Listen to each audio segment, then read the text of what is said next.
சரிப்பா, நம்ம இப்போ பார்க்க போகிறது சைபர் செக்யூரிட்டி. ஓகேவா? முதல்ல சைபர் செக்யூரிட்டினா என்ன அப்படிங்கிறத பார்த்துட்டு நம்ம அடுத்தது கண்டினியூ பண்ணுவோம். இல்லை கொஞ்சம் தேவையாக இருக்கும்.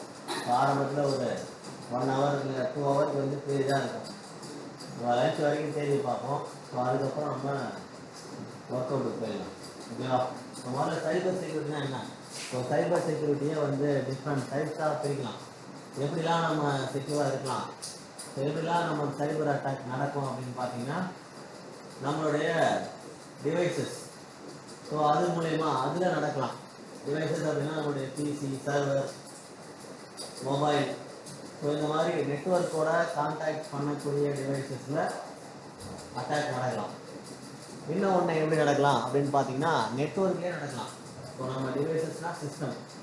ஸோ இன்னொன்று நெட்வொர்க் அப்படின்னா இப்போ நம்ம இன்புட்டு ஐஎஸ்பிலேருந்து நெட்வொர்க் கொடுத்துருப்பாங்க. ஸோ அந்த நெட்வொர்க்லேயே வந்து அட்டாக் நடக்கலாம். நெட்வொர்க்கே ஹேக் பண்ணிவிட்டு அந்த நெட்வொர்க்கில் வரக்கூடிய எல்லா டிவைஸையுமே வந்து ஹேக் பண்ணுறதுக்கு வாய்ப்பு இருக்குது. அது ரெண்டாவது. மூணாவது டேட்டா. ஸோ டேட்டா எங்கே எடுப்போம் அப்படின்னா நம்மளுடைய டிவைசஸ், ஸோ நம்ம பிசியில் இருந்தோ இல்லை லேப்டாப்பில் இருந்தோ மொபைலில் இருந்தோ, ஸோ இந்த மாதிரி எண்டு டிவைஸில் இருக்கிற டேட்டாவை ஹேக் பண்ணுறதுக்கோ இல்லை அதை ரிமூவ் பண்ணுறதுக்கோ பண்ணலாம். ஸோ இது எல்லாமே பார்த்தீங்கன்னா எப்படி நடக்கும் அப்படின்னா, ஒன்று வைரஸ் மூலியமாக நடக்கலாம்.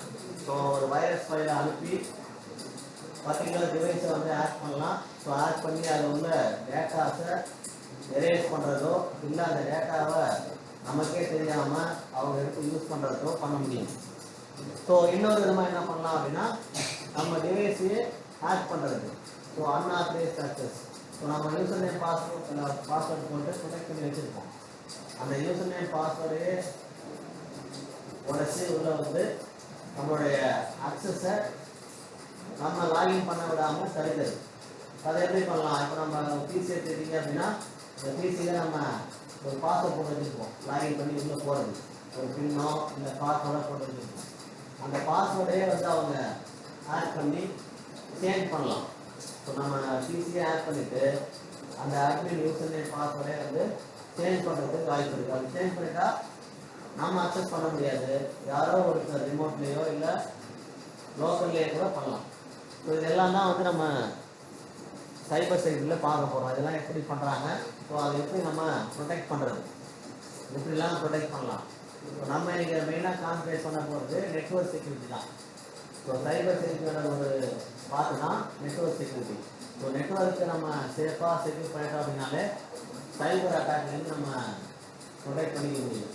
ஸோ அட்டாக் எது மூலியமாக வரும்னா முக்கியமாக நெட்வொர்க் மூலியமாக தான். நம்ம பிசியை நெட்வொர்க்கில் கனெக்ட் பண்ணியிருந்தாலும் அதிகபட்சமாக நமக்கு சைபர் அட்டாக்கே வரும். ஸோ அந்த நெட்வொர்க்கை நம்ம சேஃபாக செக்யூராக வச்சுருந்தோம்னாலே நம்மளுடைய காம்பனன்ட்ஸ், நம்ம டிவைஸஸை ப்ரொடெக்ட் பண்ண முடியும். ஓகேவா? இப்போ மெயினாக நம்ம கான்சன்ட்ரேட் பண்ண போகிறது நெட்வொர்க் செக்யூரிட்டி. பேர் சைபர் செக்யூரிட்டி இருக்கும், நம்ம பார்க்க போகிறது நெட்வொர்க் செக்யூரிட்டி தான். ஓகேவா? ஸோ இதில் என்னெல்லாம் பண்ண போகிறோம் அப்படின்னா, நிறைய டெக்னாலஜிஸ் இருக்குது. ஸோ எக்ஸாம்பிளுக்கு எத்திக்கல் ஹேக்கிங்லாம் கேள்விப்பட்டிருக்கீங்களா? ஸோ காலேஜ் லைஃப்ஸை வச்சு ஹேக்கிங், அதாவது எத்திக்கலாக ஹேக்கிங் பண்ணலாம், ஹேக்கிங்கும் பண்ணலாம். ஸோ ஒரு ப்ராப்ளம் நடக்கிறதுக்கு முன்னாடி தடுக்கிறது, இல்லை நடந்ததுக்கு அப்புறம் தடுக்கிறது எத்திக்கல் ஹேக்கிங். அந்த ப்ராப்ளத்தையே கிரியேட் பண்ணுறது ஹேக்கிங். ஸோ இது எல்லாத்துக்கும் ஒரு சில ப்ரொசீஜர்ஸ், டெக்னாலஜிஸ் யூஸ் பண்ணுறாங்க. கொஞ்சம் காலேஜ் யூஸ் பண்ணி நிறைய எத்திக்கல் ஹேக்கிங் பண்ண முடியும், ஹேக்கிங்கும் பண்ண முடியும். அதில் ஒரு சிலது நம்ம பார்ப்போம். பிடிஓஎஸ், அதுக்கப்புறம் மேன் அண்ட் மிடில் அட்டாக், இந்த மாதிரி நிறைய அட்டாக் இருக்குது. அதெல்லாம் எப்படி நடக்குது, ஸோ அதுலேருந்து எப்படி நம்ம நெட்வொர்க்கில் ப்ரொடெக்ட் பண்ணிக்கலாம், ஸோ அதுக்கு என்னெல்லாம் கான்ஃபிகரேஷன் யூஸ் பண்ணலாம் அப்படிங்கிறதுலாம் பார்க்க போகிறோம். ஓகேவா? ஸோ இதுக்குள்ளே நம்ம என்னெல்லாம் இருக்கும் அப்படின்னா, என்னெல்லாம் டெக்னாலஜி யூஸ் பண்ண போகிறோம் அதை பார்க்க போகிறோம். அதில் என்னெல்லாம் ப்ராசஸ், டெக்னாலஜிக்குள்ளே என்ன ப்ராசஸ் யூஸ் பண்ண போகிறோம். இப்போ எக்ஸாம்பிளுக்கு நம்ம AAA அப்படின்னு சொல்லிட்டு ஒரு கான்ஃபிகரேஷன் இருக்குது. AAA அப்படின்னா ஆத்தரைசேஷன், அக்கௌண்டிங், ஸோ அதுக்கப்புறம் நம்மளுடைய ஆக்சஸ். ஸோ இது எல்லாமே அந்த AAAக்குள்ளே பண்ணுவோம். அதுக்கு தனியாக சர்வர் யூஸ் பண்ணுவாங்க. ஸோ சர்வரில் ரிமோட் மூலயமா டெல்நெட் எஸ்எச் ப்ரோட்டோக்காலை யூஸ் பண்ணி நம்ம ரிமோட்டில் அந்த பர்டிகுலர் டிவைஸை ஆப்ரேட் பண்ணிக்கலாம். நம்ம நார்மல் பிசியில் பார்த்தா எனி டேஸ்ட்னு ஒன்று கேள்விப்பட்டிருக்கீங்களா? எனி டேஸ்ட் எதுக்கு எனி டேஸ்ட்? அதாவது ரிமோட்டில் டெஸ்க்டாப்பை நம்ம யூஸ் பண்ணுறது. ஓகேவா? இப்போ நம்ம டெஸ்க்டாப்பை யூஎஸ்ல உள்ளவங்க யூஸ் பண்ணோம் அப்படின்னா எனி டெஸ்ட் மூலயமா அந்த ஐடி விட்டு கொடுத்தா போதும், அவங்க அதை அக்சஸ் பண்ணிக்க முடியும். ஸோ அவங்க ஓப்பனாக வச்சுருந்தா யூசர் நேம் பாஸ்வேர்ட் போட்டு லாகின் பண்ணிக்கலாம். ஸோ ரிமோட் டெஸ்க்டாப்பில் நம்ம யூஸ் பண்ணிக்க முடியும். ஸோ நெட்ஒர்க்கில் பொறுத்த வரைக்கும் எனி டெஸ்ட் யூஸ் பண்ண மாட்டோம், அதுக்கு பதிலாக டெல்நெட் எஸ்எஸ்ஹெச் யூஸ் பண்ணுவோம். ஸோ அதுக்குன்னு தனியாக சர்வர் இருக்குது. ஸோ டாக்ஸிஸ், அதுக்கப்புறம் ரேடியஸ்ன்னு 2 சர்வர் இருக்குது. ஸோ அந்த சர்வர் மூலயமா நம்ம ரவுட்டர் ப்ளஸ் சுவிட்சு இந்த மாதிரி நெட்ஒர்க் டிவைஸ் எல்லாத்தையுமே நம்ம கண்ட்ரோல் பண்ண முடியும். ஸோ அதெல்லாம் தான் நம்ம இதில் பார்க்க போகிறோம். ஸோ இதெல்லாம் நம்ம இந்த மாதிரி டெக்னாலஜிலாம் யூஸ் பண்ணும்போது என்ன நமக்கு கிடைக்கும் அப்படின்னா, சென்சிட்டிவ் இன்ஃபர்மேஷனை நம்ம சேஃபாக செக்யூராக ப்ரொடெக்ட் பண்ண முடியும். ஸோ சென்சிட்டிவ் இன்ஃபர்மேஷன் அப்படின்னா நம்ம பிசியில் உள்ள டாக்குமெண்ட், ஒரு சில ஃபோட்டோஸ், ஒரு சில ஆடியோஸ், ஸோ இந்த மாதிரி பர்சனல் ஃபைல்ஸ் எல்லாமே சென்சிட்டிவாக இருக்கும் நம்ம பர்சனல் பிசியில். இதே நீங்கள் ஒரு கம்பெனி பிசி எடுத்துக்கிட்டீங்க அப்படின்னா அந்த சர்வரில் நிறைய டீட்டெயில் வச்சுருப்பாங்க. அதாவது ஒரு ஃபார்மா கம்பெனி எடுத்துக்கிட்டிங்கன்னா ஃபார்மா கம்பெனியோட ஃபார்முலாஸ் இருக்கலாம், அந்த மெடிசனோட ஃபார்முலாஸ் இருக்கலாம். ஸோ அது முக்கியமான இன்ஃபர்மேஷன். ஸோ அதே மாதிரி ஒரு ஹாஸ்பிட்டல் எடுத்துக்கிட்டிங்கன்னா ஒரு பேஷண்ட்டோட பர்சனல் ரெக்கார்டு இருக்கலாம். ஸோ அந்த ரெக்கார்டு வெளியில் போகக்கூடாது. எக்ஸாம்பிளுக்கு மம்முட்டி இருக்காருன்னு வச்சுக்கோங்க. ஸோ மம்முட்டி ஒரு ஹாஸ்பிட்டலில் ஒரு மெடிக்கல் ரெக்கார்டு இருக்குது. ஸோ அது வெளியில் போயிடுச்சு அப்படின்னா அவரை பார்த்தா டீட்டெயில் எல்லாருமே தெரிய ஆரம்பிக்கும். ஸோ அவருக்கு என்ன இருக்குது இல்லை அப்படிங்கிறது எல்லாருமே தெரிய வந்துடும். ஸோ அது ஒரு முக்கியமான சென்சிட்டிவ் இன்ஃபர்மேஷன், அவர் செலிபிரிட்டி அப்படிங்கிறதுனால. இப்போ நம்ம டீட்டெயில் வெளியில் போனால் பெருசாக ஒரு அஃபெக்ட் ஆகாது. இப்போ செலிபிரிட்டி டீட்டெயில் வெளியில் போச்சுன்னா வேர்ல்டு ஃபுல்லாக, கண்ட்ரி ஃபுல்லாக அது அஃபெக்ட் பண்ணும். ஸோ அந்த மாதிரி சென்சிட்டிவ் இன்ஃபர்மேஷனை நம்ம ப்ரொடெக்ட் பண்ண முடியும். சைபர் செக்யூரிட்டி நம்ம பண்ணியிருந்தோம்னா, அதாவது நெட்வொர்க் செக்யூரிட்டி பண்ணியிருந்தோம்னா இதெல்லாம் நம்ம ப்ரொடெக்ட் பண்ணிக்க முடியும். ஸோ அதுதான் நம்ம சைபர் செக்யூரிட்டியில் பார்க்க போகிறோம். ஸோ இதில் சிஐஏ ட்ரையாட்னு ஒன்று இருக்குது. ஸோ இப்போ சைபர் செக்யூரிட்டியில் இந்த 3 முக்கியமான ப்ராப்பர்ட்டிஸை நம்ம ஃபாலோ பண்ணணும். என்னன்னு பார்த்தீங்கன்னா, முதல்ல கான்ஃபிடென்ஷியாலிட்டி. ஸோ முதல்ல நம்ம டீட்டெயில் வேறு யாருக்கும் தெரியாமல் நம்ம பார்க்கணும். ஃபார் எக்ஸாம்பிளுக்கு நம்ம பிசியோட யூசர் நேம் பாஸ்வேர்டு, இப்போ நம்ம பிசியை லாகின் பண்ணுறோம் அப்படின்னா அதுக்கு ஒரு பின் நம்பரோ இல்லை பாஸ்வேர்டோ வச்சுருக்கோம். அந்த பாஸ்வேர்டு நம்ம ஃப்ரெண்டு கூட தெரியக்கூடாது, அப்பா அம்மா கூட தெரியக்கூடாது. ஸோ அவங்க மூலயமா வெளில போகிறதுக்கு வாய்ப்பு இருக்குது. ஸோ நம்மளோட இன்ஃபர்மேஷன் சேஃபாக இருக்கணும். நம்மளுடைய பர்சனல் இன்ஃபர்மேஷன், பர்சனல் பாஸ்வேர்டு, அதுமாதிரி இதோட யூசர் நேம் பாஸ்வேர்டு, இந்த மாதிரி ஏதாவது நம்ம ப்ரொடெக்ட் பண்ணி வச்சுருக்கோம் அப்படின்னா அது யாருக்கும் தெரியாமல் சேஃபாக வச்சுக்கணும். ஸோ அதை சேஃபாக வச்சுருக்கும் போது அன்ஆத்தரைஸ்டாக ஒரு தேர்ட் பர்சன் அதை அக்சஸ் பண்ணுறதுக்கு ட்ரை பண்ணாங்க நம்ம சேஃபாக இருக்கணும். இப்போ ஜிமெயில் ஐடி எடுத்துக்கிட்டிங்கன்னா நம்ம நாம இதுக்கு முன்னாடி ஒரு 10 வருஷத்துக்கு எல்லாம் பார்த்தீங்கன்னா வெறும் யூசர் நேம் பாஸ்வேர்டு மட்டும் வச்சுருப்போம். இப்போ என்ன பண்ணுறோம்? வெறும் யூசர் நேம் பாஸ்வேர்டு மட்டும் வச்சு தான் லாகின் பண்ணுறோமா? அத்தன்டிகேட்டர்னு ஒரு யூஸ் பண்ணணும். கூகுள் அத்தன்டிகேட்டர், அதுக்கப்புறம் மைக்ரோசாஃப்ட் அத்தன்டிகேட்டர், டூ ஸ்டெப் வெரிஃபிகேஷன்லாம் பண்ணுறோம். ஸோ மொபைலுக்கு ஒரு கோடு வரும், அந்த கோடை என்டர் பண்ணுவோம். ஸோ நீங்கள் யூசர் நேம் போட்டதுக்கப்புறம் அந்த கோடு வரும். இந்த கோடை கொடுத்தாதான் அந்த மெயில் பில்லே போகும். ஏடபிள்யூஎஸ் மாதிரி பெரிய பெரிய க்ளவுட் சர்வீஸ் ப்ரொவைடர்லாம் பார்த்தீங்கன்னா 16 ஸ்டெப் வெரிஃபிகேஷன் வச்சுருக்காங்க. நம்ம மொபைலில் பார்த்தீங்கன்னா வெறும் 2 ஸ்டெப் வெரிஃபிகேஷன் வச்சுருக்கோம். அவங்க 16 ஸ்டெப். இப்போ யூசர் நேம் பாஸ்வேர்டு இருக்கும், ஓடிபி வரும், ஹார்ட்வேர் கீ, சாஃப்ட்வேர் கீ, இந்த மாதிரி மல்டிபிள் ஸ்டெப்பில் ப்ரொடெக்ஷன் கிரியேட் பண்ணி வச்சுருப்பாங்க. ஸோ அதெல்லாம் பண்ணும்போது அன்ஆத்தரைஸ்ட் ஆக்சஸ் யாரும் எடுக்காமல் நம்ம தடுக்க முடியும். அதுதான் இந்த சி, கான்ஃபிடென்ஷியாலிட்டி. ரெண்டாவது இன்டெகிரிட்டி. ஸோ இதில் பார்த்தீங்கன்னா அக்யூரசி. ஸோ இப்போ எந்த இடத்துலேருந்து யார் பண்ணுறாங்க? எக்ஸாம்பிளுக்கு ஒரு சில லாகின்லாம் பார்த்தீங்கன்னா ஒரு பர்டிகுலர் டிவைஸில் மட்டும்தான் பண்ண முடியும். இப்போ எப்படி அப்படின்னா, இப்போ நம்ம பிசி எடுத்துக்கிட்டிங்கன்னா பாண்டிச்சேரியில் அந்த லொக்கேஷனில் இருந்தால் மட்டும் லாகின் பண்ண முடியும்.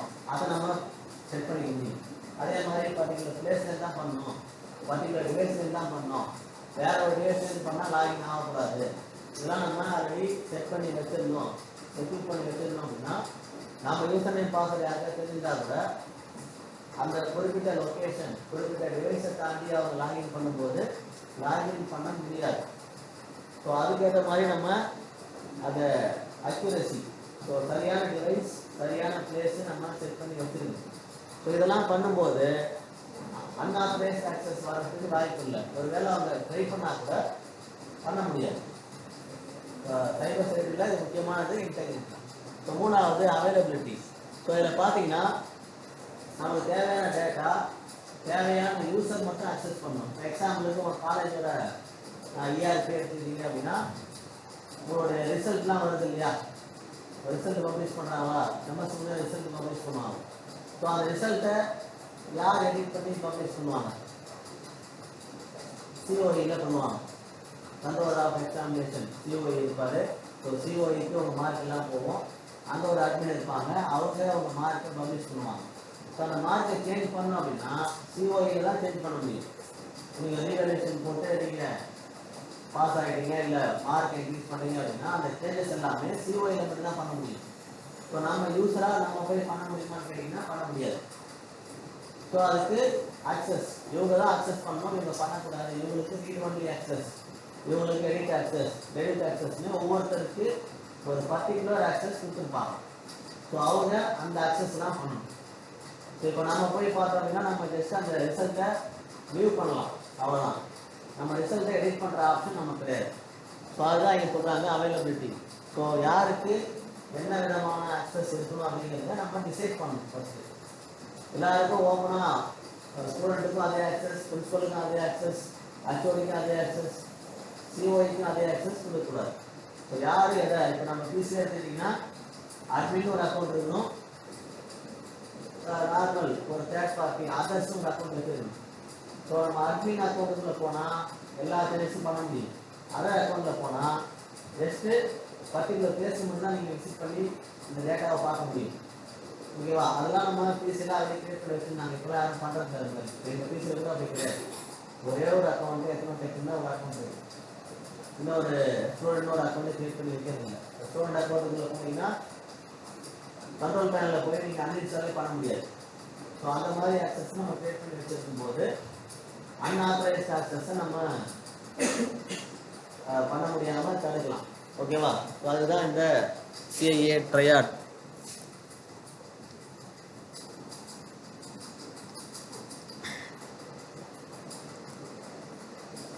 ஸோ இப்போ இந்த சிஏ ட்ரேட் பார்த்தோம்.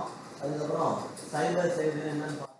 எதுக்காக சைபர் செக்யூரிட்டி வரோம் அப்படிங்கிறத பார்த்தோம். ஸோ இது முன்னாடி நடந்த சைபர் அட்டாக் அதை பற்றின ஒரு ஓவர்வியூ. ஸோ கேஸ் ஸ்டடீஸ் ஒரு 3-4 கேஸ் ஸ்டடீஸ் இருக்குது. அதை பற்றின டீட்டெயிலில் பார்த்துட்டு நம்ம ஒர்க் அவுட்டுக்கு போயிடலாம். ஓகேவா? ஸோ ஃபஸ்ட்டு பார்த்தீங்கன்னா ஏகியூபேக்ஸ் டேட்டா பிரீச் 2017 நடந்திருக்கு. இங்கே பார்த்தீங்கன்னா கான்ஃபிடென்ஷியாலிட்டி ஃபெயிலியர். கான்ஃபிடென்ஷியாலிட்டி அப்படின்னா பர்சனல் டேட்டாவை லீக் பண்ணுறது. ஸோ அதில் ஒரு சில டீட்டெயில் சேஃபாக ஒரு சர்வரில் வச்சுருந்துருப்பாங்க. ஸோ அந்த டீட்டெயில் இந்த பிரீச் மூலயமா பர்சனலாக லீக் பண்ணிட்டாங்க. விக்கி லீக்னு ஒன்று கேள்விப்பட்டிருக்கீங்களா? விக்கி லீக் ஒரு 10-15 வருஷத்துக்கு முன்னாடிலாம் பார்த்தீங்கன்னா விக்கி லீக்னு ஒரு அந்த வெப்சைட்டோட ஓனர் என்ன பண்ணிட்டாரு, முக்கியமான பெரிய பெரிய தலைவர்களோட டேட்டாவெல்லாம் ரிலீஸ் பண்ணிட்டாரு. இப்போ ரீசெண்டாக அமெரிக்காவில் ஒரு லீக் பண்ணியிருந்தாங்க. நியூஸ்லாம் பார்த்துருந்தீங்கன்னா தெரிஞ்சிருக்கும். ஓகேவா? அது ஒரு 10-15 வருஷம் முன்னாடி நடந்த விஷயத்தெல்லாம் பர்சனலாக வெளில சொல்லிட்டாங்க. ஸோ அவங்க பற்றின டீட்டெயில் முன்னாடி வேறு மாதிரி இருந்திருக்கும். ஸோ இப்போ அவங்க வேறு மாதிரி இருந்திருப்பாங்க. ஒரு ப்ரெசிடெண்ட்டாக இருந்திருப்பாங்க, இல்லை ஒரு சிஎம்மாக இருப்பாங்க, பிஎம்மாக இருந்திருப்பாங்க. ஸோ அவங்களுடைய பர்சனல் டீட்டெயிலை லீக் பண்ணுறது. ஸோ அந்த மாதிரி ஒரு லீக் தான் இந்த ஏகியூபேக்ஸ் டேட்டா பிரீச் 2017 நடந்தது. அதுக்கு அடுத்தது பார்த்தீங்கன்னா நாட்பெட்டையா அட்டாக், இதுவும் 2017. இதில் பார்த்தா இன்டெகிரிட்டி. ஸோ அந்த சிஸ்டமே கரெக்ட் பண்ணி அந்த சிஸ்டம்லேயும் டேட்டாவை எடுக்க முடியாமல் ஹேக் பண்ணிடுறது. மூணாவது கிட்டப். ஸோ கிட்டப் எல்லோரும் கேள்விப்பட்டிருப்பீங்க இல்லையா? கேள்விப்பட்டு யூஸ் பண்ணுறீங்களா? கண்டிப்பாக டெவலப்பராக இருந்தால் கிட்டப் தெரியாமல் இருந்திருக்காது. ஓகேவா? அந்த கிட்டப்பில் distributed denial of service. So யாரும் அந்த கிட்டப்பில் ரெபாசிட்டரியை அக்சஸ் பண்ண முடியாமல் அதை ஹேக் பண்ணிட்டாங்க. ஸோ அந்த அட்டாக் 2018 நடக்குது. ஸோ இதில் பார்த்தீங்கன்னா 1.2 T5 1.35 டெபிபைட்ஸ் டேட்டா வந்து எடுக்க முடியாமல் ஹேக் பண்ணிட்டாங்க. ஸோ அந்த கிட்டப்புக்குள்ளே தான் செட்டப் ஃபைல்ஸ் இந்த மாதிரி முக்கியமான ஃபைல்ஸ் எல்லாமே அதுக்குள்ள தான் வச்சுருப்பாங்க ஒரு டெவலப்பராக இருந்தால். ஸோ அதுலேருந்து தான் வெப்சைட்டோ இல்லை ஒரு ஆப்போ ரன் ஆகிட்டு இருக்கும். இப்போ ரீசெண்டாக பார்த்தீங்கன்னா கிளாட் ஏஐயோட அந்த ஃபைல்ஸ் எல்லாம் லீக் ஆச்சு. ஓப்பன்லேயே அந்த டெவலப்பரே வந்து கொடுத்துட்டாரு. கேள்விப்பட்டீங்களா? அதெல்லாம் கேள்விப்படல. இப்போ ரீசெண்டாக நடந்தது ஒரு 3-4 மாதத்துக்கு முன்னாடி. அந்த கேப்பில் தான் கிளாட் ஏஐயோட அந்த டெவலப் பண்ண ஃபைல் வந்து கிட்டப்லேருந்து ஓப்பனாக விட்டுட்டாங்க கொஞ்சம் நேரத்துக்கு மட்டும், அவருக்கே தெரியாமல். அப்போ அதில் வந்து டேட்டா எல்லாத்தையுமே எல்லாரும் ஒரு சில பேர் இப்போ நம்ம கிட்டப்பில் ஏதாவது ஒரு ப்ராஜெக்டை சர்ச் பண்ணுறோம் அப்படின்னா அந்த கிட்டப் ரெபாசிட்ரி வந்து சில பேர் ஓப்பனில் வச்சுருப்பாங்க, எடுத்து யூஸ் பண்ணிக்கலாம். யூஸ் பண்ணியிருக்கீங்களா? அந்த மாதிரி கூகுளில் போய் சர்ச் பண்ணிங்கன்னா ஒரு சில பேர் அந்த பண்ண ப்ராஜெக்டை அந்த அவங்களோட ரெபாசிட்ரியை ஓப்பனில் வச்சுருப்பாங்க, ப்ரொடெக்ட் பண்ணாமல், யாருனாலும் யூஸ் பண்ணிக்கலான்னு. அதே மாதிரி கிளாட் ஏஐயோட அந்த ஃபைல்ஸ் எல்லாத்தையும் ஓப்பனில் விட்டார் அந்த டெவலப்பரே, தெரியாமல் விட்டுட்டார். ஸோ அப்போது அந்த டைமில் யாரெல்லாம் பார்த்தாங்களோ அவங்க டெவலப் பண்ணி யூஸ் பண்ணிட்டாங்க. ஸோ அதை வச்சு தனியாகவே ஒரு ஏஐ க்ரியேட் பண்ணிக்க முடியும், கொஞ்சம் மாடிஃபிகேஷன்லாம் பண்ணி. அதே மாதிரி பண்ண முடியாது. ஸோ மொத்த ஃபைலுமே அதில் இருந்தது. ஸோ அந்த மாதிரி ஒரு அட்டாக்கு தான் இந்த கிட்டப். ஸோ கிட்டப் ரெபாசிட்லேருந்து எந்த டேட்டாவும் எடுக்க முடியாமல் லாக் பண்ணிட்டாங்க. ஸோ அதை ஒன் பை ஒன்னாக பார்ப்போம். So first Equifax data breach. So இதில் பார்த்தீங்கன்னா உங்களுக்கு கான்ஃபிடென்ஷியாலிட்டி, அதாவது ஒரு பர்சனல் ஃபைல்ஸ் எல்லாத்தையும் ஒரு பர்டிகுலர் பர்சன் லீக் பண்ணிட்டாங்க. ஸோ அந்த கம்பெனியோட பேர் பார்த்தீங்கன்னா ஈக்விஃபேக்ஸ். ஸோ இந்த ஈக்விஃபேக்ஸில் கிரெடிட் சம்மந்தமாக, அதாவது இந்த சிபில் ஸ்கோர்லாம் நம்ம பார்க்குறோம் இல்லையா, இந்த சிபில் ஸ்கோர் மாதிரி ஒரு சில பர்சன்ஸோட டீட்டெயில் அங்கே சேவ் பண்ணி வச்சுருந்தாங்க. அதை என்ன பண்ணிட்டாங்க, செப்டம்பர் 2017 அப்போ ஒரு ஹேக்கர் அதை ஹேக் பண்ணி 147 மில்லியன், 1 மில்லியன்னா 10 லட்சம். ஸோ 147 × 10 லட்சம் போட்டுங்க. அவ்வளோ பேரோட டேட்டாவை ஓப்பனாகவே அந்த கம்பெனியில் இருந்த டேட்டாவை எடுத்து ஓப்பனாக கொடுத்துட்டாங்க. ஸோ அப்படி கொடுக்கும்போது என்ன ஆச்சு அப்படின்னா, அதில் என்னெல்லாம் இருந்தது அந்த டேட்டாவில், அவங்களோட நேம் இருந்தது, யாரெல்லாம் அந்த கம்பெனியில் இன்வெஸ்ட் பண்ணியிருந்தாங்களோ இல்லை அவங்க டீட்டெயில் இருந்ததோ அவங்களோட name, social security number. So அவங்களுக்குன்னு இப்போது யூஎஸ்லாம் போனீங்கன்னா அவங்களுக்குன்னு ஒரு நம்பர் கொடுத்துருப்பாங்க, நம்ம ஆதார் கார்டு மாதிரி, ஆதாரில் உள்ள நம்பர் மாதிரி அவங்களுக்கு ஒரு நம்பர் இருக்கும் யூஎஸில். ஸோ அந்த நம்பரையும் வெளில சொல்லிட்டாங்க. அடுத்தது அவங்களுடைய டேட் ஆஃப் பர்த்து, அவங்களோட அட்ரஸ்ஸு, டிரைவிங் லைசன்ஸோட நம்பர், அதுக்கப்புறம் அவங்களுடைய கிரெடிட் கார்டு டீட்டெயில். இப்போ நம்ம போய்ட்டு ஃப்ளிப்கார்ட்டில் ஒரு பொருளை ஆர்டர் பண்ணுறோம் அப்படின்னா, ஸோ ஒரு சில டீட்டெயில் கொடுத்துருப்போம் இல்லையா, கிரெடிட் கார்டை சேவ் பண்ணி வச்சுருப்போம், டெபிட் கார்டை சேவ் பண்ணி வச்சுருப்போம். வெறும் அந்த சிஎஸ்வி, அந்த சிசிவி மட்டும்தான் நம்ம இன்புட் கொடுக்குற மாதிரி, ஓடிபி வர்ற மாதிரி சேவ் பண்ணி வச்சுருப்போம். ஸோ அந்த மாதிரி டீட்டெயில் எல்லாத்தையுமே ஒரு ஹேக்கர் ஹேக் பண்ணி அதை வெளியில் எக்ஸ்போஸ் பண்ணிட்டாங்க. அதுவும் 147 மில்லியன் பீப்புளோடது. ஸோ அப்படி பண்ணும்போது ஒரு சில பெரிய பெரிய செலிப்ரிட்டிஸோட டேட்டாவும் இங்கே இருந்திருக்கு, நிறைய செலிப்ரிட்டியோட டேட்டா இருந்திருக்கு. ஸோ அப்போ என்ன ஆச்சு அப்படின்னா, அந்த டேட்டா எல்லாத்தையும் தெரிஞ்சு போனதுனால ஒரு சில ப்ராப்ளம் இருக்கும். ஸோ ஒரு சில பேரோட நம்பர், இப்போ நம்ம சிஎம் இருக்க, சிஎம்மோட ஆதார் நம்பர் நமக்கு தெரியுமா, தெரிகிற மாதிரி வச்சுப்பாங்களா? அவங்களுடைய டிரைவிங் லைசன்ஸோட நம்பர் தெரிகிற மாதிரி இருக்கலாமா? இருக்கக்கூடாது. ஸோ அந்த மாதிரி ஒரு பெரிய பெரிய செலிப்ரிட்டியோட நம்பர்ஸ், அவங்களுடைய டீட்டெயில் வந்து பப்ளிக்கே எக்ஸ்போஸ் ஆகக்கூடாது. அதுதான் இந்த டேட்டா பிரீச்சில் நடந்திருக்கு. ஸோ இது எதனால் நடந்திருக்கும் அப்படின்னா, அந்த பர்டிகுலர் பிசியிலேருந்து அந்த சர்வரே வந்து ஹேக் பண்ணியிருப்பாங்க. அந்த சர்வரில் இந்த டேட்டா எல்லாமே எடுத்திருப்பாங்க, டவுன்லோட் பண்ணியிருப்பாங்க. ஸோ டவுன்லோட் பண்ணி அதை வேறு ஏதாவது ஒரு வெப்சைட்டில் ஓப்பனாக கொடுத்துருப்பாங்க. இப்போ எக்ஸாம்பிளுக்கு நம்ம நிறைய வெப்சைட் இருக்குது. ஸோ அந்த வெப்சைட்டில் பார்த்தீங்கன்னா நம்ம கெட் இன் டு பிசின்னு ஒரு வெப்சைட் இருக்குது, எல்லாருக்கும் தெரியுமா? அது கெட் இன் டு பிசின்னு ஒரு வெப்சைட் இருக்குது. என்ன வெப்சைட் அது? கேள்விப்பட்டதே இல்லையா? சாஃப்ட்வேர்லாம் டவுன்லோட் பண்ணதே இல்லை யாருமே. ஸோ சாஃப்ட்வேர் டவுன்லோட் பண்ணுறதுக்கு ஒரு பெரிய வெப்சைட்டு கெட் இன்டு பிசி. அந்த வெப்சைட்டுக்குள்ளே போனீங்கன்னா இல்லாத சாஃப்ட்வேரே இருக்காது. எல்லாமே கிராக் சாஃப்ட்வேர் உள்ளே இருக்கும். இப்போ எல்லா சாஃப்ட்வேரோட கிராக்கும் உள்ளே கிடைக்கும். இப்போ நீங்கள் எந்த சாஃப்ட்வேர் கேட்டாலும் அதில் அது இருக்கும் அந்த கெட் இன்டு பிசியில். ஸோ அந்த மாதிரி ஒரு வெப்சைட்டில் இந்த டேட்டா ஃபுல்லாகவே எடுத்து போட்டாங்க, அதிகமாக யூஸ் பண்ணக்கூடிய ஒரு வெப்சைட்டில். ஸோ அதுலேருந்து யார் வேணாலும் பார்த்துக்கலாம், டெவலப் பண்ணிக்கலாம், வியூ பண்ணலாம், எதனாலும் பண்ணிக்கலாம். ஸோ அதுதான் இங்கே நடந்திருக்கு. ஸோ இது அதுக்கப்புறம் ஒரு 2-3 மாதத்துக்கு அப்புறம் அதை என்னதான் அதை அந்த சர்வரை திரும்ப அதை ரிவோக் பண்ணாலும், அந்த அட்மின் ரைட்ஸை ரிவோக் பண்ணாலும் டேட்டா வெளில போயிடுச்சு. அதை எதுவும் பண்ண முடியாது. ஓகேவா? ஃப்யூச்சரில் அது வராமல் தடுக்கிறதுக்கு என்ன பண்ணலாம், அதான் நம்ம அடுத்ததெல்லாம் பண்ண போகிறோம். ரெண்டாவது நாட்பெட்டையா சைபர் அட்டாக். ஸோ இதில் பார்த்தீங்கன்னா மால்வேர். ஸோ மால்வேரை அனுப்பி, அதாவது ஒரு வைரஸ் ஃபைலை அனுப்பி அது மூலியமாக இந்த சைபர் அட்டாக் பண்ணியிருக்காங்க. இதில் பார்த்தீங்கன்னாக்கா அந்த காலத்தில் 2017 ஒரு பெரிய சைபர் அட்டாக் அப்படின்னா இந்த நாட்பெட்டையா சைபர் அட்டாக் தான். ஸோ இதனால் என்ன ஆச்சு அப்படின்னா, இந்த கம்பெனிஸ்லாம் கேள்விப்பட்டீங்களா பாருங்கள். மேயர்எஸ்கே இங்கே கேள்விப்பட்டிருக்கீங்களா? கண்டெய்னர்லாம் போகும்போது பார்த்துருக்கீங்களா? கண்டெய்னரில் போட்டிருக்கோம். ஒரு ஷிப்பிங் கம்பெனி தான் மேயர்எஸ்கே. ஃபெட்எக்ஸும் ஒரு ஷிப்பிங் கம்பெனி. அதே மாதிரி மெர்சிகே, ஸோ அதுவும் ஒரு ஷிப்பிங் கம்பெனி தான். இது 4மே ஷிப்பிங் கம்பெனி. இந்த மாதிரி ஷிப்பிங் கம்பெனியோட அந்த டீட்டெயில் என்ன டீட்டெயில் அப்படின்னு பார்த்தீங்கன்னா, அவங்களுடைய இப்போது இந்தியாவிலேருந்து ஒரு கண்டெய்னரில் ஒரு குட்ஸ் போகுது அப்படின்னா அது எங்கே போகணும், அது எங்கே போய் சேரணும் அப்படிங்கிற அந்த டீட்டெயில் எல்லாமே அவங்களுடைய சர்வரில் இருந்திருக்கும். ஸோ அது எல்லாத்தையுமே ஹேக் பண்ணிட்டாங்க. ஸோ ஒரு குட்ஸு இந்தியாவிலேருந்து அமெரிக்கா போகுது அப்படின்னா எந்த லொக்கேஷன் போகணுமோ, எங்கே போகணும், யாருக்கு போகணும், அந்த டீட்டெயில் எல்லாத்தையுமே வந்து ஹேக் பண்ணி யாரும் பார்க்க முடியாமல் பண்ணிட்டாங்க. ஸோ ஒருத்தர் அனுப்பியிருப்பாங்க, ஆனால் இன்னொருத்தர் கையில் போய் சேர்ந்துருக்காரு.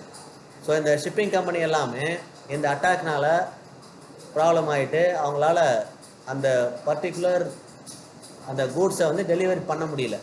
ஸோ அதுதான் இந்த நாட்பெட்டையா சைபர் அட்டாக்லாம் நடந்தது. ஸோ அவங்க ஹேக் பண்ணுறதே பார்த்தீங்கன்னா ஒரு பெரிய கம்பெனி, ஒரு பெரிய நெட்வொர்க். ஸோ அதனால் நிறையா ப்ராப்ளம் வரணும், மில்லியன் ட்ரில்லியனில் ப்ராப்ளம் வரணுங்கிறதுனால தான் அதை பண்ணுறது. இதில் பார்த்தீங்கன்னா 10 பில்லியன். ஸோ மில்லியன்னா 10 லட்சம், இங்கே 10 பில்லியன். ஸோ $10 பில்லியன் வேர்ல்டு ஃபுல்லாக இந்த அட்டாக்னால அவங்களுக்கு ப்ராப்ளம் ஆகிருக்கு. ஓகேவா? $10 பில்லியன் வேஸ்ட்டு தான்.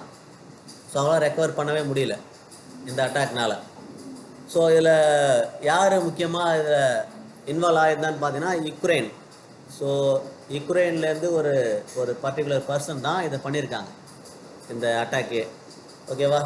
ஸோ இதனால் வந்து அந்த ஃபெட்எக்ஸ், மேயர்எஸ்கே, மெர்சிகே இந்த கம்பெனியால் அந்த கூட்ஸை டெலிவரி பண்ண முடியல. ஸோ எங்கே போச்சுன்னு அதை வந்து ட்ராக் பண்ணவும் முடியல, எங்கே அந்த கூட்ஸ் இருக்குது. இப்போ ஃப்ளிப்கார்ட்லேருந்து நம்ம ஒரு ப்ராடக்டை ஆர்டர் பண்ணுறோம் அப்படின்னா பூனேவிலேருந்து தமிழ்நாட்டுக்கு அவங்க அந்த கூட்ஸை அனுப்பியிருப்பாங்க. இப்போ அந்த கூட்ஸ் எங்கே இருக்குன்னே கண்டுபிடிக்க முடியல. ஸோ அந்த மாதிரி தான் இது நடந்திருக்கு. ஸோ வேர்ல்டு ஃபுல்லாக அந்த டிரான்சாக்ஷன் எல்லாமே இந்த அட்டாக்னால ப்ராப்ளம் ஆகிட்டு அதை பண்ண முடியாமல் $10 பில்லியன் லாஸ் ஆகிருக்கு. ஓகேவா? ஸோ இதனால் அவங்களுக்கு என்ன நடந்ததுன்னு பார்த்தீங்கன்னா 49,000 லேப்டாப் வந்து எங்கே இருக்குன்னே தெரில. அவங்க ஷிப் பண்ணும்போது 49,000 லேப்டாப்பு, 1000 சர்வர். ஒவ்வொரு சர்வரும் பார்த்தீங்கன்னா குறைஞ்ச 20 லட்சம் இருக்கும். ஒரு சர்வர் ரேக் மட்டுமே 20 லட்ச ரூபா. ஸோ 10 பில்லியன் நம்ம சொல்லியிருந்தோம் இல்லையா, அதில் 49,000 லேப்டாப்பு, 1000 சர்வரு, இதோட காஸ்ட் மட்டும் $300 மில்லியன். ஓகேவா? அதுக்கப்புறம் ஃபெட்எக்ஸுக்கு பார்த்தீங்கன்னா ஒரு $400 மில்லியன். ஸோ டெலிவரி ட்ராக்கே பண்ண முடியாமல் அவங்களுக்கு அதில் லாஸு. மெர்சிகே, ஸோ இது ஃபார்மா கம்பெனி. இந்த ஃபார்மா கம்பெனியில் பார்த்தீங்கன்னா அந்த வேக்சின் ப்ரொடக்ஷனே பண்ண முடியல. எங்கே அவங்களுடைய ஃபார்முலாஸ், அவங்க டீட்டெயில் எல்லாத்தையுமே எடுத்ததுனால கண்டினியூ பண்ண முடியல. ஏன்னா அது எல்லாமே அவங்களுடைய சர்வர் தான் வச்சுருப்பாங்க, சர்வரை ஹேக் பண்ணிட்டாங்க. அதே மாதிரி ஓவரால் பார்த்தீங்கன்னாக்கா குளோபல் எக்கனாமியில் $10 பில்லியன் லாஸு. ஸோ இந்த 3 கம்பெனியில் அட்டாக் பண்ணதுனால. ஸோ இதே மாதிரி அடுத்த அட்டாக் பார்த்தீங்கன்னா கிட்டப். ஸோ கிட்டப் சொல்லியிருந்தேன் இல்லையா? ஸோ கிட்டப்பில் அதில் இருந்த ஃபைல்ஸ் எதுவுமே அக்சஸ் பண்ண முடியாமல் 2018 February 28 இந்த அட்டாக் நடந்திருக்கு. இதில் என்ன நடந்திருக்கு அப்படின்னா டிஸ்ட்ரிபியூட்டர் டினையல் ஆஃப் சர்வீஸ். அதாவது நம்ம அந்த அக்கௌண்ட்டை லாகின் பண்ண ட்ரை பண்ணுவோம். எக்ஸாம்பிளுக்கு என்கிட்ட ஒரு கிட்டப் அக்கௌண்ட் இருக்குது. நான் போயிட்டு என்னோடய ரெபாசிட்டியில் உள்ள ஃபைலை அக்சஸ் பண்ண ட்ரை பண்ணும்போது என்னோடய அக்கௌண்ட்டை கொடுத்து லாகின் பண்ணுவேன். யூசர் நேம் பார்த்து கொடுத்து லாகின் பண்ணும்போது என் லாகினே எடுத்துக்கல. அதே மாதிரி இங்கே பாருங்கள், கிட்டத்தட்ட 1.35 டெபிபைட்ஸ் டேட்டா எத்தனை பேர் வச்சுருப்பாங்க, எத்தனை லட்சம் பேர், எத்தனை கோடி பேர் வச்சுருப்பாங்கன்னு தெரியல. ஸோ அவங்களோட டேட்டா எதையுமே அக்சஸ் பண்ணவே முடியல. ஸோ யூசர் நேம் பாஸ்வேர்ட் நீங்கள் செட் பண்ணி வச்சுருந்துருப்பீங்க, அதே ரீசெட் பண்ணியிருப்பாங்க. ஸோ ரீசெட் பண்ணும்போது அந்த அக்கௌண்ட்டை அக்சஸே பண்ண முடியாமல் பிளாக் பண்ணிட்டாங்க. ஸோ அது கொஞ்சம் நேரத்துக்கு தான் இருந்தது, கொஞ்சம் நாளுக்கு தான் இருந்தது. அதுக்கப்புறம் ரெக்கவர் பண்ணியாச்சு. ஸோ மைக்ரோசாஃப்ட் கம்பெனி அவங்களோட தான் கிட்டப் அப்படிங்கிறதுனால அவங்க ரெக்கவர் பண்ணி திரும்ப அதெல்லாம் ரீசெட் பண்ண சொல்லி அதை பண்ணிட்டாங்க. ஆனால் ஒரு பர்டிகுலர் டைமில் டெம்பரரியாக ஒரு கிட்டத்தட்ட செவரல் மினிட்ஸ், அது வந்து ஹவரில் இருக்கலாம் இல்லை டேயில் கூட இருக்கலாம். ஸோ அந்த பர்டிகுலர் டைமில் அதை அக்சஸ் பண்ண முடியாமல் அதை ஹேக் பண்ணியிருக்காங்க. ஸோ இந்த மாதிரி நடக்கும்போது நம்மளுடைய நெட்வொர்க்கையும் நம்மளுடைய டிவைஸ் சர்வர் எல்லாத்தையும் சேஃபாக வச்சுக்கிறதுக்கு அடுத்த ஸ்டெப்புக்கு போகணும். ஸோ அதுதான் நம்ம சைபர் செக்யூரிட்டியை பார்க்குறோம். ஸோ இப்போ நம்ம கிட்டப்பில் நடந்த அந்த டேட்டா ஹேக்னால் என்ன நடந்ததுன்னு பார்த்தீங்கன்னா கிட்டத்தட்ட ஒரு பல மணி நேரத்துக்கு அந்த கிட்டப்பை வந்து யூஸே பண்ண முடியல. ஸோ அது கிட்டப்பை யூஸ் பண்ண முடியல அப்படின்னா நிறைய வெப்சைட்ஸ் ரன் ஆகிருக்காது. ஸோ நிறைய வெப்சைட், நிறைய ஆப்போட டேட்டா எல்லாமே கிட்டப்புக்குள்ளே தான் இருந்திருக்கும். ஸோ அந்த வெப்சைட், அந்த ஆப் எதுவுமே ரன் ஆகிருக்காது. ஸோ அதில் அந்த யூசர்ஸ் யாருமே யூஸ் பண்ணியிருக்க முடியாது. அதே மாதிரி ரெப்புடேஷன். ஸோ ரெப்புடேஷனை பொறுத்த வரைக்கும் இந்த கிட்டப்பை வந்து ஃபுல் அண்ட் ஃபுல் க்ளவுடு தான் ரன் ஆகுது, மைக்ரோசாஃப்ட் அஷூரில் தான் ரன் ஆகுது. ஸோ அவங்களுடைய ரெப்புடேஷன், இப்போ யாரெல்லாம் கிட்டப்பில் டெபாசிட்டியில் ஃபைலை வச்சுருந்தாங்களோ அவங்களாம் ஒரு யோசிக்கிற மாதிரி ஆயிடுச்சு. இது சேஃபாக இருக்குமா, க்ளவுடில் வந்து நம்ம டேட்டா வச்சுக்கலாமா அப்படிங்கிற மாதிரி ஒரு டவுட்டில் அவங்க ஃபைலை அங்கே க்ரியேட் பண்ணுற மாதிரி ஒரு டவுட்டை க்ரியேட் பண்ணிட்டாங்க. அது சேஃபாக இருக்குமா இருக்காதா, நம்ம திரும்ப யூஸ் பண்ணலாமா, கண்டினியூ பண்ணலாமா வேணாமாங்கிற மாதிரி ஒரு டவுட்டை க்ரியேட் பண்ணது தான் இந்த அட்டாக் ADOS. அதே மாதிரி செக்யூரிட்டி அப்கிரேட். ஸோ இதில் நம்ம செக்யூரிட்டி அப்கிரேட், இப்போ நம்ம Windows 11 Windows 10 OS பார்த்தீங்கன்னா செக்யூரிட்டி பேட்ச் கொடுப்பாங்க. ஒவ்வொரு மாதமும் இல்லை ஒரு 3 மாதத்துக்கு ஒரு தடவையாச்சும் செக்யூரிட்டி பேட்ச். அதே மாதிரி ஆண்ட்ராய்டுக்கும் செக்யூரிட்டி பேட்ச் கொடுப்பாங்க. ஸோ அதெல்லாம் சரியாக பண்ணியிருந்தோம் அப்படின்னா இந்த மாதிரி அட்டாக்லாம் நம்ம அந்த அட்டாக்னால நமக்கு ப்ராப்ளம் இல்லாமல் இருக்கும். ஸோ நம்ம எந்த அப்டேட்டுமே பண்ணலை அப்படின்னா ஈஸியாக ஹேக்கர்ஸ் நம்மளுடைய டிவைஸையும் நம்மளுடைய சர்வரையும் ஹேக் பண்ணுறதுக்கு நம்மளே ஒரு பாத்தை க்ரியேட் பண்ணி கொடுக்குற மாதிரி. ஓகேவா? ஸோ இதெல்லாம் தடுக்க என்ன பண்ணலாம் அப்படின்னா முடிஞ்ச அளவுக்கு அப் டு டேட்டில் இருக்கணும் நம்மளுடைய எல்லா சாஃப்ட்வேர், சர்வர்ஸ், OS எல்லாமே. ஓகேவா? ஸோ இப்போ 2025க்கு அப்புறம் என்னெல்லாம் நமக்கு சேலஞ்சஸ் இந்த சைபர் அட்டாக்லேருந்து நம்ம சேஃபாக இருக்கிறதுக்கு, சைபர் அட்டாக்னால என்ன சேலஞ்சஸ் அப்படின்னு பார்த்தீங்கன்னா முதல்ல cloud security risk. So cloud security பொறுத்த வரைக்கும் எதுக்காக இதை சொல்கிறாங்க அப்படின்னா இப்போது 2006 2008க்கு அப்புறம் க்ளவுடை யூஸ் பண்ண ஆரம்பிச்சிட்டோம். ஸோ AWS க்ளவுடு கேள்விப்பட்டிருப்பீங்க இல்லையா? கேள்விப்பட்டிருக்கீங்களா? படிச்சிருப்பீங்கன்னு நினைக்கிறேன். ஸோ AWS க்ளவுடு ஸ்டார்ட் பண்ணது, அதாவது அவங்க ஃபஸ்ட்டு அவங்க சர்வீஸை கொடுத்து 2006. அதே மாதிரி மைக்ரோசாஃப்ட் கம்பெனி கொடுத்த க்ளவுடு அஷூர் பார்த்தீங்கன்னா 2008. அதுக்கப்புறம் தான் எல்லா க்ளவுட் சர்வீஸ் ப்ரொவைடர் கொடுக்க ஆரம்பித்தாங்க. ஸோ அதுக்கப்புறம் தான் இந்த க்ளவுடில் ரிஸ்க்லாம் ஆரம்பிச்சிது. ஸோ அதுக்கு முன்னாடி க்ளவுடே கிடையாது. 2006க்கு முன்னாடி க்ளவுடுங்கிற ஒரு கான்செப்டே கிடையாது. கான்செப்ட் இருந்தது, யாரும் சர்வீஸாக கொடுக்கல. ஸோ அந்த க்ளவுடில் நம்ம டேட்டா வச்சுக்கலாமா வேணாமா அப்படிங்கிற ரிஸ்க்கு இப்போ வரைக்கும் இருக்குது. இப்போ நம்ம கூகுள் டிரைவ்னு ஒரு க்ளவுடை யூஸ் பண்ணுறோமா எல்லாருமே? யார்கிட்டயே கூகுள் டிரைவ் இல்லாமல் இருக்கா? கூகுள் டிரைவ் யூஸ் பண்ணாமல் எந்த ஒரு ஆண்ட்ராய்டு யூஸரும் இருக்க மாட்டாங்க. ஐஃபோன் யூஸர் கூட கண்டிப்பாக ஒரு ஜிமெயில் ஐடி வச்சுருப்பாங்க. ஸோ அந்த ஜிமெயில் ஐடிக்கு கூகுள் டிரைவ் அக்கௌண்ட்டு இருக்கும். ஆட்டோமேட்டிக்காகவே அந்த ஜிமெயில் ஐடிக்கு ட்ரைவ் ஒன்று கொடுத்துருவாங்க. ஓகேவா? ஸோ அப்போது அந்த க்ளவுடை எல்லாருமே யூஸ் பண்ண ஆரம்பிச்சிட்டோம். ஸோ க்ளவுடில் ரிஸ்க்கு கண்டிப்பாக இருக்குது. அதை சேஃபாக வச்சுக்காமல் இருக்கிறது நம்ம கையில் தான் இருக்குது. இப்போ கூகுள் அக்கௌண்ட் எடுத்துக்கிட்டிங்கன்னா கண்டிப்பாக 2 ஸ்டெப் வெரிஃபிகேஷன் போட்டிருக்கணும். இப்போ 2 ஸ்டெப் வெரிஃபிகேஷன் போட்டால் மட்டும் நம்ம அக்கௌண்ட் சேஃபாக இருக்குமான்னு கேட்டிங்கன்னா, நம்ம மொபைலையும் சேர்த்து ஹேக் பண்ணிட்டாங்கன்னா 2 ஸ்டெப் வெரிஃபிகேஷன் போட்டும் ஒரு யூஸ் இல்லை. ஓகேவா? ஸோ மொபைலை ஹேக் பண்ணாமல் யூசர் நேம் பாஸ்வேர்ட் மட்டும் தெரிஞ்சிருக்கு அப்படின்னா 2 ஸ்டெப் வெரிஃபிகேஷன் மூலம் நம்ம தப்பிச்சிக்கலாம். ஸோ அந்த மல்டிபிள் வெரிஃபிகேஷன் ஸ்டெப்பை நம்ம ஃபாலோ பண்ணணும். ஸோ நம்ம அத்தன்டிகேட்டர்னு ஒன்று இருக்குது. மைக்ரோசாஃப்டில் அத்தன்டிகேட்டர் இருக்குது, கூகுளில் அத்தன்டிகேட்டர் இருக்குது. அதிலே வந்து சாஃப்ட்வேர் கீ, ஹார்ட்வேர் கீன்னு நிறைய ப்ரொடெக்ஷன் மெத்தட்ஸ் வந்துருச்சு. ஸோ அதெல்லாம் ஃபாலோ பண்ணோம்னா இந்த க்ளவுட் செக்யூரிட்டி ரிஸ்க்லேருந்து நம்ம சேஃபாக இருக்கலாம். அதே மாதிரி ஏஐ ட்ரைவன் சைபர் அட்டாக். இப்போ எங்கே பார்த்தாலும் ஏஐ தான். டெய்லி ஒரு ஏஐயாவது யூஸ் பண்ணாமல் இருக்குமா? யாராவது ஏஐ யூஸ் பண்ணுறதே இல்லை டெய்லி அப்படின்னு யாராவது இருக்கீங்களா? ஏஐ நான் யூஸ் பண்ணி ஒரு 10 நாள் ஆகுது. யாராவது இருக்கீங்களா? இப்போது ரீசெண்டாக ஒரு 2 வருஷமாக பார்த்தீங்கன்னா ஏஐயோட அந்த சேஞ்சஸ், ஸோ ஏஐ பண்ண சேஞ்சஸ் நிறையா இருக்குது. ஸோ ஏஐ யூஸ் பண்ணாமல் ஒரு ஃபோட்டோ டெவலப் பண்ணுறதுக்கும், இல்லை ஒரு லெட்டர் எழுதுறதுக்கும், ஏதாவது ஒரு மீனிங் பார்க்குறதுக்கும், ஸோ நிறைய நம்ம என்னெல்லாம் வந்து நம்ம தனித்தனியாக ஆப்பில் பண்ணிட்டு இருந்தோமோ அது எல்லாத்தையும் ஒரே ஏஐ சாஃப்ட்வேர் மூலயமா, ஒரே ஏஐ மூலயமா பண்ணிக்க முடியுது. என்ன வேணாலும் அதை நம்ம கேட்க முடியுது. ஒரு சில ஏஐயில் லிமிட்டேஷன் இருக்குது.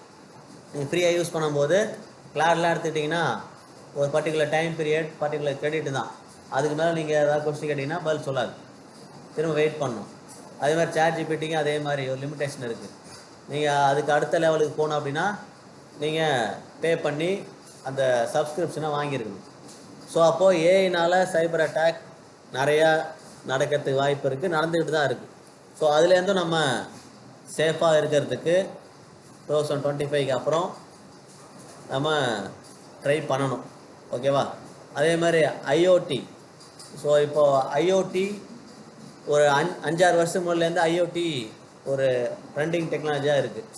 ஸோ வீட்டிலாம் பார்த்தீங்கன்னா நம்ம முன்னெல்லாம் ரிமோட்டை யூஸ் பண்ணி தான் டிவியை ஆன் ஆஃப் பண்ணுவோம்.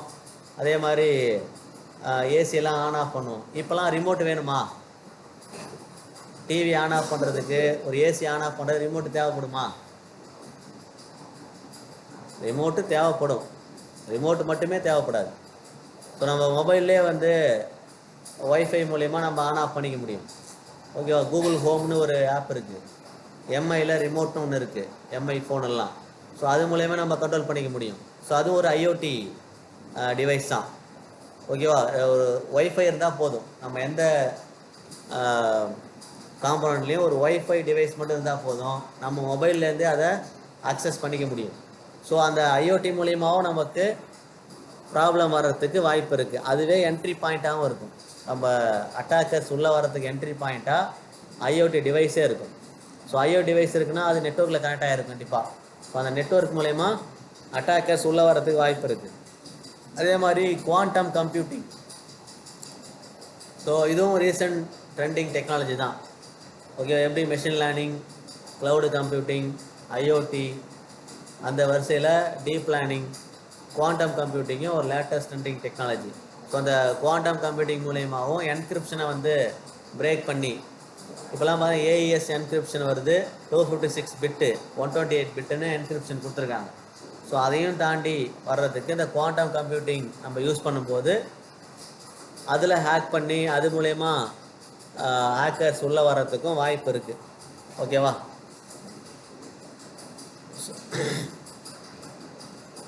ஸோ இப்போ நம்ம அடுத்தது பார்க்க போகிறது டைப்ஸ் ஆஃப் அட்டாக். இது வரைக்கும் நம்ம சைபர் செக்யூரிட்டியில் எப்படி செக்யூராக இருக்கலாம், எப்படி செக்யூராக இல்லாதனால என்னெல்லாம் ப்ராப்ளம் வந்துன்னு பார்த்தோம். ஸோ இப்போ அடுத்தது பார்க்க போகிறது அட்டாக். ஓகேவா? ஸோ ஒவ்வொரு அட்டாக்காக நம்ம பார்ப்போம். இந்த அட்டாக்லாம் நம்ம ஏற்கனவே அந்த கேஸ் ஸ்டடியில் இந்த ஒரு சில அட்டாக் அங்கே சொல்லியிருந்தோம். So DDoS. ஸோ டிடிஓஎஸ் பார்த்தீங்கன்னா கிட்டப்பில் அட்டாக் நடந்தப்போ இந்த டிடிஓஎஸ் அட்டாக் தான் நடந்தது. ஸோ அப்போ ஒவ்வொன்றுக்கும் அதில் கேஸ் ஸ்டடியோட பார்ப்போம்.